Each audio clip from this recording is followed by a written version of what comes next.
કારણ કે જે ચીફ ફાયર ઓફિસર છે જેની સાથે મોહિતે વાત કરી તેઓ કહી રહ્યા છે કે ફાયર એનઓસી નથી લેવામાં આવી, તો આટલી મોટી જગ્યા ચાલુ કેવી રીતે થઈ?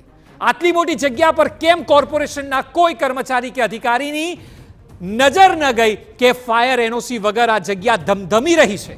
આ દુર્ઘટના આજે નહીં તો કાલે સર્જાઈ હોત.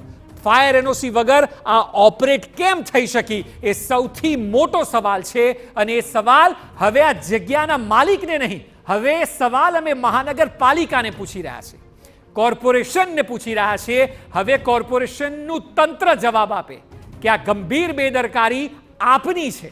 હવે આવે ધારાસભ્ય કેમેરા સામે અને કહે કે તપાસના આદેશ આપીશું. તપાસના આદેશ તો આપે પહેલા આપના તંત્ર વિરુદ્ધ આપવા પડશે, કારણ કે એની જ ભૂલને કારણે આ સ્થિતિ સર્જાઈ છે અને આજે 24 પરિવાર રડી રહ્યા છે. અને ન માત્ર 24 પરિવાર, પરંતુ દરેક ગુજરાતીના મનમાં એ લાગણી છે કે જે થયું તે ખૂબ જ બેદરકારીને કારણે થયું છે અને આ સ્વીકારવું પડશે. ક્યાં સુધી આપ માત્ર જગ્યાના માલિક, જગ્યાનો કોન્ટ્રાક્ટર તેને સજા આપશો અથવા તો તેના પર દોષ નાખશો? ફાયર એનઓસી વગર આ જગ્યા ધમધમી કેમ રહી હતી એ સૌથી મોટો સવાલ. અને એટલા માટે સંબંધિત જે પણ અધિકારીઓ હોય કે જેના અંડરમાં ફાયર એનઓસી ચકાસવાનું આવતું હોય તે પણ એટલો જ મોટો ગુનેગાર છે જેટલો મોટો ગુનેગાર આ જગ્યા ચલાવનાર વ્યક્તિ છે. 24 લોકોના મોત નહીં, આ 24 લોકોની હત્યા છે.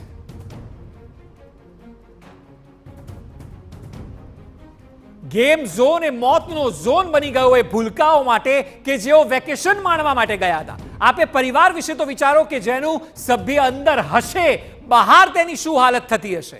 એ પીડા અને દુઃખ કદાચ આપણે અનુભવી પણ ન શકીએ. અને એ કોર્પોરેશનના અધિકારીઓએ, કોર્પોરેશનના સત્તાધીશોએ તમામે એ જોવું જોઈએ. આપની બેદરકારી, આપની ભૂલને કારણે આ સ્થિતિ સર્જાઈ. આ સ્થિતિને ટાળી શકાય હોત. અને લાગી પણ આગ છે. ફાયર એનઓસી નથી લીધી, જગ્યા ધમધમી રહી છે, અન્ય કોઈ કારણ નથી. આગને કારણે આ તમામ લોકો ઝપેટમાં આવ્યા છે. 24 માંથી 12 બાળકો હોવાની માહિતી મળી રહી છે. એટલે કે 12 તેમના પરિવારજનો હોવા જોઈએ કે જે તેમને સાથે લઈને ગેમ ઝોનમાં ગયા હતા. આપ કલ્પના કરો, એ પરિવારે ક્યારે ક્ષણભર માટે વિચાર નહીં કર્યો હોય કે એ લોકો જ્યારે અંદર જઈ રહ્યા છે ત્યારે તેઓ બહાર નહીં આવી શકે. 24 માંથી 12 બાળકો હોવાના સમાચાર છે. 12 બાળકો અને 12 એ પુખ્ત વયના લોકો હોવાની શક્યતા છે કે જેઓ પરિવારનો ભાગ, અને તેઓ બાળકોને અંદર મજા કરાવવા માટે લઈ ગયા હશે. પરંતુ આ જ મજા એ મોતની સજા સાબિત થઈ. જે સ્થિતિ સર્જાઈ છે તે અકલ્પનીય સ્થિતિ છે. આ દ્રશ્યો અમે સતત આપને બતાવી રહ્યા છીએ. ખૂબ ગંભીર ઘટના છે, ઘટિત ઘટના છે અને આવું થવું ન જોઈએ એવું સૌ લોકો સભ્ય સમાજમાં માનતા હોય છે. પણ અવારનવાર આવી ઘટના બને તો એના માટે કોઈ ચોક્કસ નિયમ બનવા જોઈએ. અને જે નાના બાળકો કે ભૂલકા કે જેના જીવ ગયા છે, જેને વાલસોયા દીકરા ગયા છે, અને આપણે શું બીજું આપી શકશું આશ્વાસન સિવાય કે રોકડ રકમ સિવાય કે. પણ આવી ઘટના ન બને એના માટેની પ્રિકોશન લઈ અને કાયદાકીય રીતે જે તપાસ થવી જોઈએ થયા પછી જ આપવી જોઈએ, અધરવાઇઝ ન આપવી જોઈએ. રામભાઈ, TV 9ના કેમેરામાં એ જોવા મળ્યું છે કે ફાયર સેફટી છે તેના સાધનો નથી લઈ લીધા છે, ઇન્સ્ટોલ નથી કર્યા, ફાયર એનઓસી પણ નથી લીધું. શું કહેશો? કે જે કોઈ સંચાલક છે એની ગંભીર ભૂલ છે અને એની ઉપર પણ એક્શન લેવા જોઈએ. અને ફાયર સેફટીના સાધનો લઈને અને ગોઠવા નથી અથવા લગાડ્યા નથી એ પણ બહુ મોટી ક્ષતિ છે.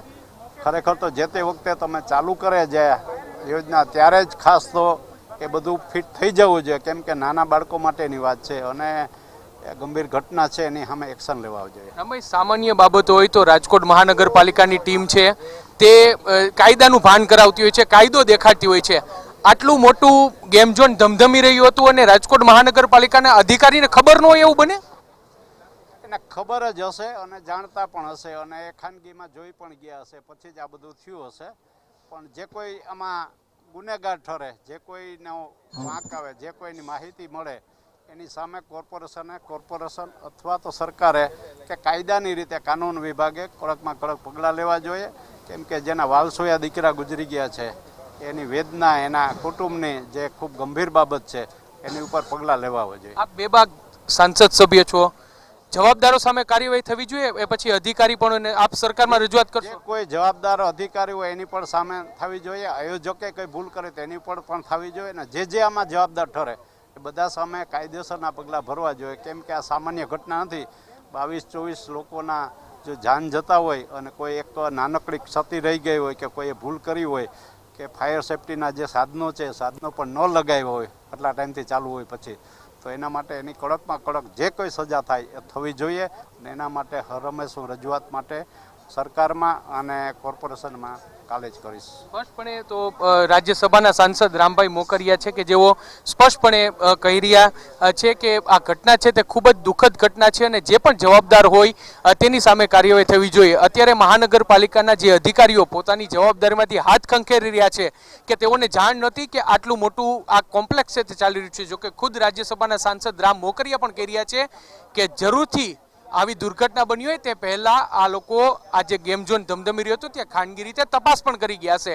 ત્યારે સવાલ એ વાતનો થઈ રહ્યો છે કે આ એક દુર્ઘટના છે કે પછી કોઈની બેદરકારી.